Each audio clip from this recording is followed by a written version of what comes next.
All right. To remind you, you can follow the show on social media. We're at Sens Central on Twitter, Locked On Senators on Instagram. The show is free and available wherever you get your podcasts. All right, coming in at number 38 on our Locked On Senators 2024 NHL Draft Rankings, we're going to the Kamloops Blazers, where we find Harrison Brunicke, a right shot defenseman who's very well-rounded. Ross, this might be Locked On Senators podcast history.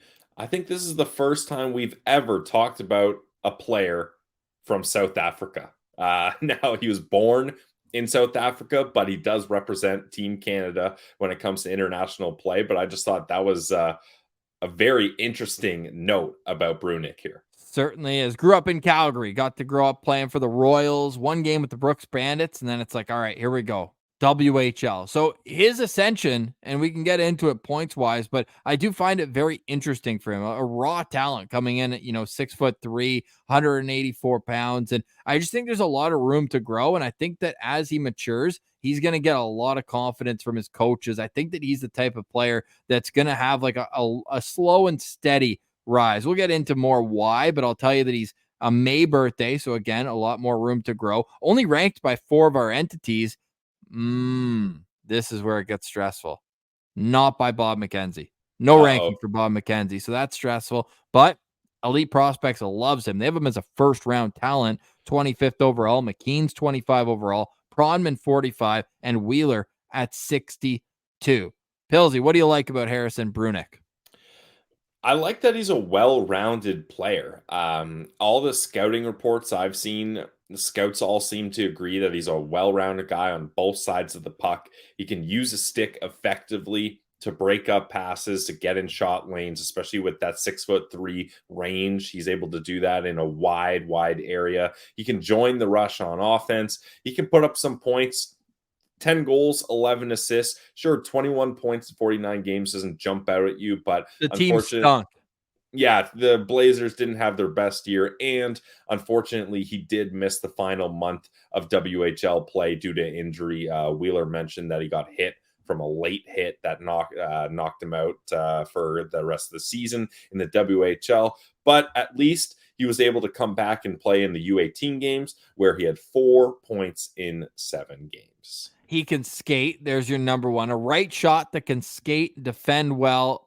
It's going to allow him the chance to sign and turn pro. But I'm a little bit lower. I'm closer to the Wheelers and the McKenzies of the world. I'm a little bit lower on Harrison Brunicke. I think there's some pops of offense that if he gets an opportunity, whether it's via trade to a contender next year in the WHL, or he just grabs the bull by the horns and says, hey, let's go. Let's get some victories here and get Kamloops back to respectability. I think that we could see his stock jump dramatically in his draft plus 1 year. So I'm not taking anything away from him with that, but with this slew of defensemen, Pilsy, it feels like of the 40 draft profiles we've done, that it's been like 2/3, if not more, defensemen. There's so many to choose from this year. So I've got this cluster of them right now with Alphonse Frey, Matt Shervin, Dominic Badinka, that could honestly, going into draft night, change that day. I do think there's this enormous cluster of players that are so close together.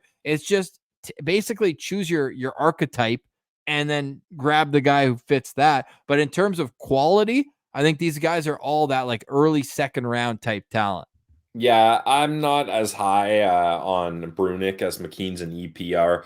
I can't wait for EP's draft guide to come out and get a better picture of how they view these guys, because 25 seems very high for me for Brunicke. So they got to view him as an incredible skater, which I didn't really see any other scouts like falling in love with his skating. Sure, he's a good skater, but I didn't see anyone kind of really touting him as a high elite skater. He's got really nice hands when he needs to, Ross. We both saw that highlight of the night that he put up where he goes inside out on a player, then scores later. I think this is a guy that he has all the tools. He just needs to find a way to elevate some part of his game to take that next step. And for me, I'm a little lower on him. I think he's going to go in the mid to late second round. Okay, yeah, and I think Bob McKenzie omitting him off of his top, what was it? A top like 80, didn't he?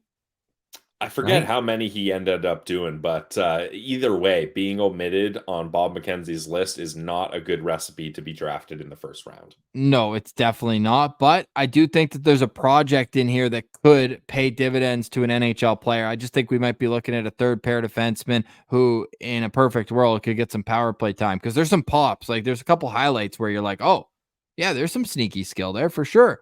But he's going to And have to he do it more consistently. and he's got some snarl to his game, Ross. You don't see very many fights in junior hockey these days. They're really trying to cut down on that, which is probably a good idea with teenage kids.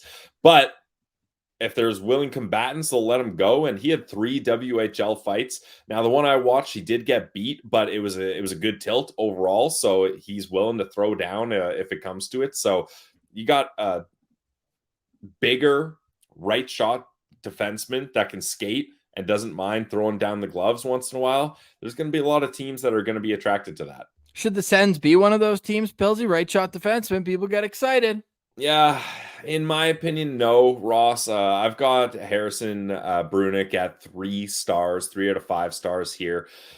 I see what If people like in him. if he's there in the fourth round, Ottawa's got 3 picks. Sure, 4th round. Okay, we can talk about that. Yeah, Yeah, for a but guy that's 38th on our rankings. yeah, we can get into that discussion. However, at pick 39, there's no chance this is the guy I'm going for. And that's no slight on him. I think he's going to be a good prospect, but when there's so many defensemen to choose from, you got to have that one shining attribute that scouts can latch onto and fans can be like, oof, we got a guy that does this better than anyone, etc. So with Brunicke, I just don't see that one quality, unfortunately. And coming off of his injury, he did play with Canada at the U18s. And I was like, oh, 4 points in 7 games plus 11. I was like, oh, that's like he's feeling himself. Okay. You look into it a little bit, and it's a goal and 3 assists, all against teams that had no business winning any games the tournament. Right. An 8-1 win over Switzerland, an 11-3 win over Kazakhstan, a 4-0 shutout over Latvia. He was +7 in those 3 games. Hey, still +4 in the other games, but 0 points against US, Sweden, Czechia, and Sweden. So there's a little bit of caution there. But if your team just drafted Harrison Brunicke, you can see the path down the road to where he can be a contributing member at the NHL level. And that's why he comes in at number 38 on our Locked On Senators NHL draft rankings. For more, go check us out on YouTube.